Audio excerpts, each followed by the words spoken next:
guardate cosa mi tocca fare per portarvi questa recensione di merda. Buongiorno ragazzi, quale miglior posto se non una campagna abbandonata del Reggiano con un casolare di merda per una recensione di merda, ovvero quella delle borse semirigide della Bumot, queste qui, che si chiamano Extremada Soft Panniers. Con l'inglese ragazzi, visto che nel video del viaggio sulla Transpirenaica ho utilizzato queste, mi sembrava giusto portarvi sul canale un prodotto che secondo me merita. Poco conosciuto, essere sincero non se lo cagava nessuno. Anche io ogni volta che faccio video, mamma mia, dico dai, un video di merda, dai su. Allora, quando compri qualcosa di nuovo, per esempio una moto, devi riorganizzare da capo tutto. In questo caso io ero abituato con le Alu del GS e avevo trovato la mia quadra. Qui era sorto il problema, nel senso che avevo 4 giorni per organizzare la moto, quindi valigie, attacchi, prese e tutto. Sto finendo di sistemare i bagagli della cappona.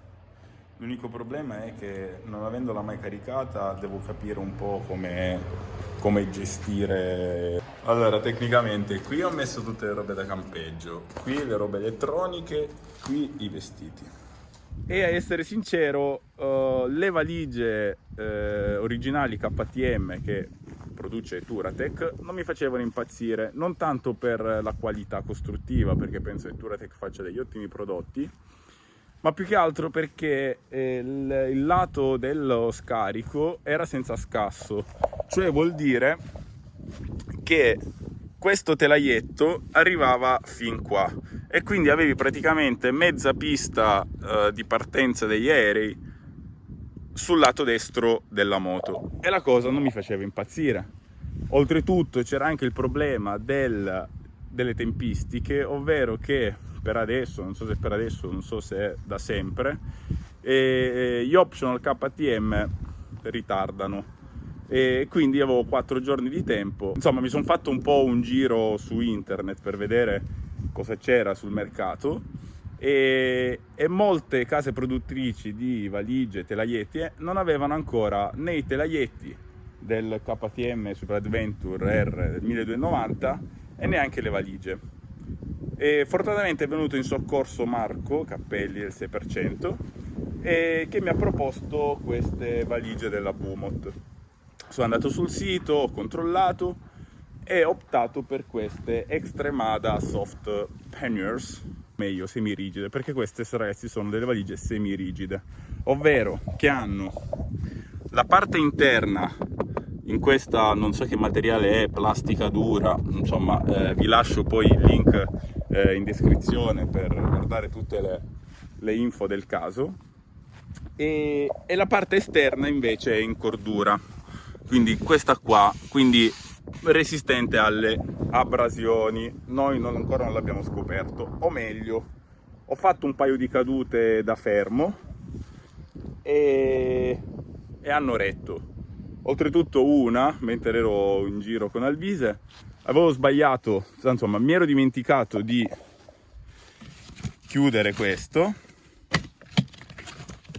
e quindi al primo dosso mi è volata la valigia e fortunatamente l'ho ripresa a terra dopo una botta della Madonna. La valigia era sana, il contenuto, perché avevo tutte le robe del viaggio intatto dentro, quindi promosse. E inizialmente ho avuto, come dire, un po' no problemi, ma più che altro mi sentivo a disagio perché ero abituato con le valigie Alu, avevo il mio assetto da viaggio e campeggio e quindi sapevo esattamente cosa mettere in una valigia e cosa mettere nell'altra. Qui, come dire, ho dovuto un attimo resettare il tutto. Perché? Perché allora, intanto, ecco, questi sono gli agganci, scrolli, apri. Ah, ok, mi è arrivato un pacco cinese che non so cosa sia. E ecco, questo è l'interno. Allora, vi dico subito che le dimensioni, la borsa lato sinistro 35 litri, la borsa lato destro, che è quello dello scarico, 31, quindi comunque una gran capacità di carico. E allora all'interno abbiamo questa sacca impermeabile, che sarebbe la parte, esatto, che protegge dalla pioggia, perché in sé per sé queste non sono impermeabili, quindi per rendere tutto impermeabile avete bisogno di questa sacca. Questa sacca che all'inizio mi ha fatto un po' dannare, perché essendo una sacca normale, vediamo se lascia la pezzata, e non segue perfettamente il piano della valigia. Ciò vuol dire che perderete secondo me un po' di spazio all'interno. Però una volta capito questo, questa sacca diventa comodissima. Perché? Perché riempite il contenuto e quando per esempio andate in hotel, da qualsiasi altra parte, anche in campeggio, piuttosto che prendere tutta la borsa, quindi smontarla, oppure prendere sacchetto, bagaglietto, questo o quell'altro, prendete direttamente il contenuto di questa borsa e ve lo portate dove volete. Comodità è che tramite questo quick release, questo gancio, voi aprite e staccate la borsa. Allora, devo essere sincero, ok, è una borsa semirigida, quindi combina i pro e i contro di una borsa moto morbida e rigida. Nel senso che quindi questa parte è, non so, materiale plastico, alluminio molto resistente, mentre il resto tessuto e questo cordura per le abrasioni. E che c'è qua dentro? Topi morti? Ok. E quindi questo vuol dire che questa valigia può rimanere attaccata, voi prendete il sacchetto e potete chiudere questo gancio e lucchettarlo con le chiavi che vi vengono fornite. Il contro è che non potete lucchettare l'interno, a meno che adesso credo abbiano fatto delle corde, non so come cazzo si chiamano, quindi tu se vuoi puoi lasciare la borsa col contenuto dentro e mettere questa cinghia, Federico, cinghia, si chiama cinghia, e lucchettarla. Io, essere sincero, per il viaggio che ho fatto non ne ho sentito la necessità, però capisco che per chi fa solo strada e lascia spesso la moto fuori, questa cinghia può esservi d'aiuto, o perlomeno vi faccia stare più sereni. Perché si sa, chi fa off, insomma, al di là delle sollecitazioni che ha la moto, quindi valigie e telaietti, e una valigia, come dire, più leggera fa sempre comodo.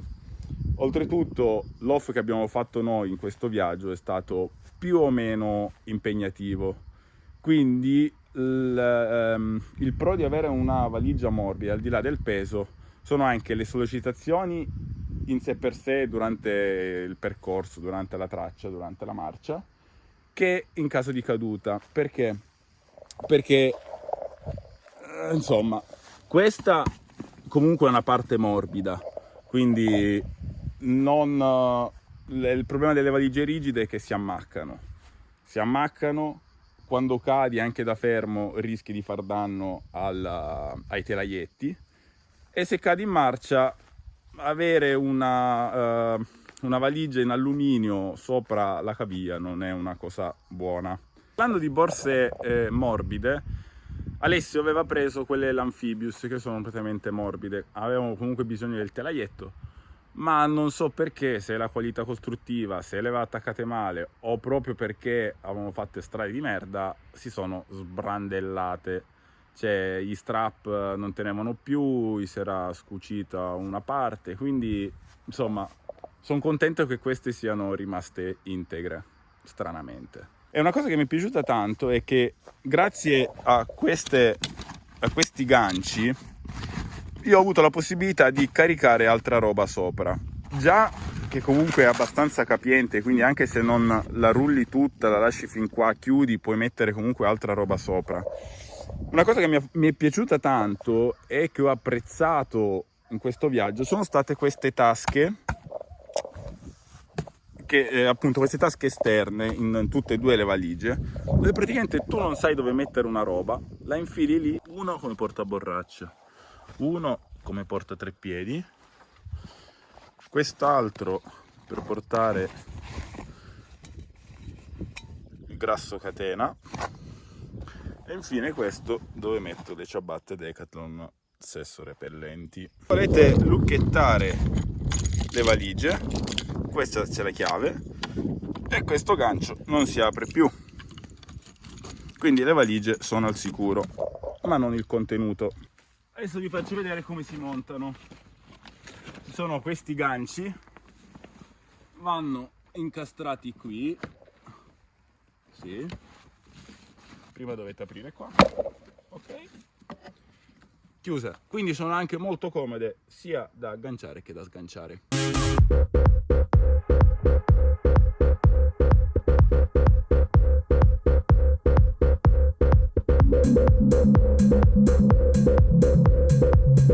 Niente, mi si era attivato lo slow motion e quindi niente, come se non avessi fatto nulla. Era soltanto per farvi vedere che quando non avete le valigie cariche, tirate le cinghie e la valigia diventa veramente molto molto sottile, quindi poco ingombro, anche in città. Come avrete visto nei video precedenti, di acqua ne ho presa tanta durante il viaggio e tutto il contenuto delle valigie è rimasto asciutto. Un'altra cosa che mi è piaciuta è questo, non so come chiamare, questa borsa ibrida tra un mitico bauletto e una borsa a rullo. Si attacca con questo, con questa piastra sempre presa dal sito della Bumot e combina le stesse caratteristiche delle valigie. Contenuto, c'è questa sacca stagna, io qui considerate che avevo messo la Reflex, quindi ancora viva, sana, vegeta, non si è rotta. E guarda, ci sono pure gli adesivi. E cosa ancora più importante è che si può espandere. Dove? Fatemi vedere. Ok, tramite questa cerniera, guardate quanto diventa capiente. Ok, quindi si alza fin qui e considerate che ci entra persino un casco. Non dimenticate di prendervi anche il toolbox, ovvero questo. Sganciamo la valigia. Tada! Allora, sì, è molto grosso, però vi assicuro che dentro ci sta, tipo la borsa di Mary Poppins, avete presente? Ecco, uguale. Io ho messo il kit riparagomme, il kit primo soccorso, il compressore Xiaomi, più l'antipioggia. Quindi quelle robe stanno lì e nessuno le tocca. I telaietti si prendono pure sul sito della Bumot e io, a essere sincero, ok, non sono esteticamente bellissimi considerando le linee della moto, ma io li lascio sempre montati perché proteggono. In caso di caduta, guardate qui quando ero con Alex cosa è successo. Quindi queste borse, oltre a essere esteticamente belle, cioè oggettivamente comunque sono belle, una cosa che mi interessava era che avessero lo scasso. Quindi questo, vedete il telaietto che ha questa sagoma, appunto per seguire la forma dello scarico che fa provincia e quindi essere meglio amalgamate sulla moto. A quanto ammonta il danno? Per avere esattamente queste robe ci vogliono all'incirca 1000 euro, considerando 250 telaietti, 100 e qualcosa il toolbox, 100 e qualcosa la piastra,